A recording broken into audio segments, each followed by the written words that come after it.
మీ బ్రేకులకు సంరక్షక దేవదూత ఉంటే ఎలా ఉంటుందో ఎప్పుడైనా ఆలోచించారా?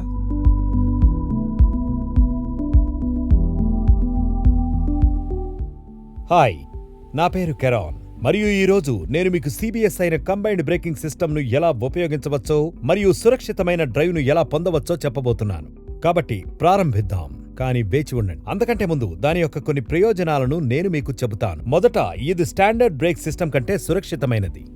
అంతేకాక బ్రేకింగ్ సమయంలో స్కూటర్ యొక్క బ్యాలెన్స్ నిర్వహించడానికి ఇది సహాయపడుతుంది. కాబట్టి స్కిడింగ్ మరియు ప్రమాదాల బ్రేకింగ్ నివారిస్తుంది మరియు తడి ఉపరితలాలపై మీకు మంచి గ్రిప్ ని ఇస్తుంది. కంబైన్డ్ బ్రేకింగ్ సిస్టమ్ స్లిప్పరీ మరియు గుంతల రోడ్డు పరిస్థితులలో ఎక్కువ పనితీరు మరియు సురక్షితమైన బ్రేకింగ్ను అందిస్తుంది. అలాగే ఇది స్టాపింగ్ దూరాన్ని తగ్గిస్తుంది మరియు బ్రేకింగ్ చేసేటప్పుడు స్టెబిలిటీని మెరుగుపరుస్తుంది. ఇప్పుడు సిబిఎస్ ఎలా పనిచేస్తుందో మరియు రైడింగ్ చేసేటప్పుడు దానిని ఎలా ఉపయోగించాలో ఇప్పుడు నేను మీకు చెబుతాను. బ్రేకింగ్ యొక్క అత్యంత సమర్థవంతమైన మార్గం ఏమిటంటే ముందు మరియు వెనుక బ్రేకులు రెండింటినీ ఒకేసారి వర్తింపజేయడం. కానీ నిజం చెప్పాలంటే ఇది చాలా మంది రైడర్స్ కి ప్రాక్టీస్ లేని అభ్యాసం. అందువల్ల సింగిల్ లివర్ ఆపరేషన్తో 2 బ్రేక్స్ వేయడానికి సిబిఎస్ మీకు సహాయపడుతుంది. రైట్ లివర్ ముందు చక్రానికి మాత్రమే బ్రేక్స్ వేస్తుంది.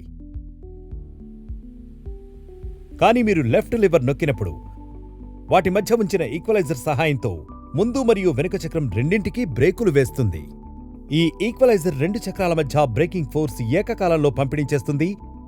తద్వారా మీరు మీ చేతుల్లో కాన్ఫిడెన్స్, ఎఫిషియన్సీ బ్రేకింగ్ సిస్టంతో రైడ్ చేయవచ్చు. సురక్షితమైన రైడింగ్ యొక్క ప్రయోజనాలు మరియు ఉపయోగం అర్థం చేసుకోవడానికి సిబిఎస్ ఈ వీడియో మీకు సహాయపడుతుందని నేను ఆశిస్తున్నాను. మరియు చూసినందుకు ధన్యవాదాలు.